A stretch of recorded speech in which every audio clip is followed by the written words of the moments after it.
টপিকটা আমি সব থেকে ভালো লাগলো যে আপনি গ্লোবাল ওয়ার্মিং এই যে কনসেপ্টটা, এই কনসেপ্টটা খুব ভালো করে বুঝিয়েছেন, এটা আমার খুব ভালো লাগলো।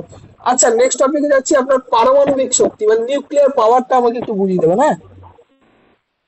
ঠিক আছে স্যার। পারমাণবিক শক্তি। নেক্সট, কার কি রেডি হয়েছে, শুরু করো। স্যার আমার কি বলবো স্যার? Ready ready ready. সুপ্রভাত আমার ছোট্ট বন্ধুরা, আমি বলো বলো। তোমরা সকলে ভালো আছো? হ্যাঁ, আমি ভীষণ ভালো আছি। আচ্ছা, তোমরা কে কে সমুদ্র দেখেছো? দেখেছো? বাহ! কোথায় দেখেছো? পুরীতে দেখেছো তুমি? দীঘায় দেখেছো? বাহ, খুব ভালো। আচ্ছা, তোমরা কি জানো যে এই সমুদ্র থেকে আমাদের অনেক তাপ শক্তি উৎপন্ন হয়? জানো না? চলো আজ আমরা সেই গল্পই করব। সমুদ্র ওপরের জলটা দেখবে সূর্যের প্রচন্ড তাপে সমুদ্রের ওপরের জলটা গরম থাকে, থাকে তো? হ্যাঁ। আর ঠিক তখন সমুদ্রের যে গভীর জল, অর্থাৎ একটু আমাদের হাঁটুর নিচে যে জলটা থাকে, সেই গভীরের জলটা ঠান্ডা থাকে, তাই তো? সমুদ্রের ওপরের জলটা গরম থাকে সূর্যের তাপে, আর গভীরের জলটা থাকে ঠান্ডা। এই যে একটা তাপমাত্রার দেখো একটা পার্থক্য, অর্থাৎ ঠান্ডা গরম, এই পার্থক্য, তাপমাত্রার পার্থক্য ব্যবহার করেই কিন্তু একটা বিশেষ যন্ত্রের সাহায্যে বিদ্যুৎ তৈরি করা হচ্ছে। এইটাই হচ্ছে সমুদ্র তাপশক্তি। কি বললাম বলো তো?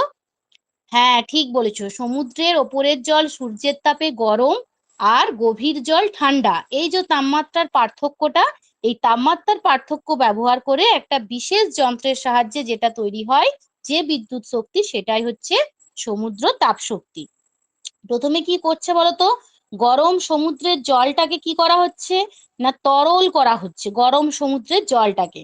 তারপর সেই তরলটি টারবাইন দিয়ে বাষ্প করা হচ্ছে। তরলটিকে টারবাইন দিয়ে বাষ্পে পরিণত করা হচ্ছে। সেই টারবাইন ঘুরিয়েই তৈরি করা হচ্ছে কিন্তু বিদ্যুৎ। কি বললাম বলতো? প্রথমে সমুদ্রের গরম জলটাকে কি করা হচ্ছে, তরল করা হচ্ছে। তারপরে টারবাইনের সাহায্যে সেই তরলটাকে বাষ্পে পরিণত করা হচ্ছে। তোমরা কেউ কি কখনো মাকে রান্না করতে দেখেছো? দেখেছো? মা যখন হাঁড়িতে বা কোনো পাত্রে জল গরম করেন, তখন কি হয় বলো তো? খানিকটা জল বাষ্প হয়ে উপরে উঠে যায় না? দেখো, আমি একটা ছবি এঁকেছি। এইভাবে ভ্যাপার, অর্থাৎ বাষ্প হয়ে উপরে উঠে যায়। ঠিক সেই রকম সমুদ্রের জলটাকে একটা বিশেষ যন্ত্রের সাহায্যে, সেটা হচ্ছে বিশেষ পদ্ধতি, সেটা হচ্ছে টারবাইন, সেই টারবাইনের সাহায্যে ঘুরিয়েই তৈরি করা হচ্ছে কিন্তু তাপশক্তি। সেটাই হচ্ছে সমুদ্র তাপশক্তি। বুঝতে পেরেছো? এটা কিন্তু অনেক কাজে লাগে। আর এটার কি সুবিধা বলো তো? এটা হচ্ছে আমাদের পরিবেশের কোনো ক্ষতি করে না।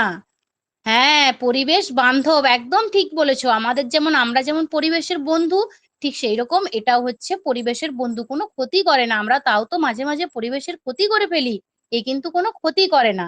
আর কি হয় বলতো? এটা কোনোদিনও শেষ হয় না, নিঃশেষ একটা পদ্ধতি। অর্থাৎ কি, সমুদ্রের জল তো আর কখনো শেষ হবে না, আর আমাদের সূর্যের তাপও কখনো শেষ হবে না। তার মানে এই শক্তিটারও কোনো শেষ নেই। তাহলে এর কিন্তু সুবিধা অনেক। ঠিক আছে, আজ তাহলে আমরা কি শিখলাম বলো তো?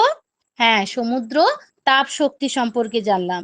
সমুদ্রের যে উষ্ণ জল আর গভীরের যে ঠান্ডা জল, সেটা মিশ্রিত হয়ে টারবাইনের সাহায্যে তাপ শক্তি তৈরি করা হচ্ছে। বুঝতে পেরেছো? পরের দিনে কিন্তু আমরা আরো এরকম অনেক শক্তি সম্পর্কে জানবো, যেগুলো আমাদের ভীষণ কাজে লাগে। হ্যাঁ স্যার, হয়ে গেছে।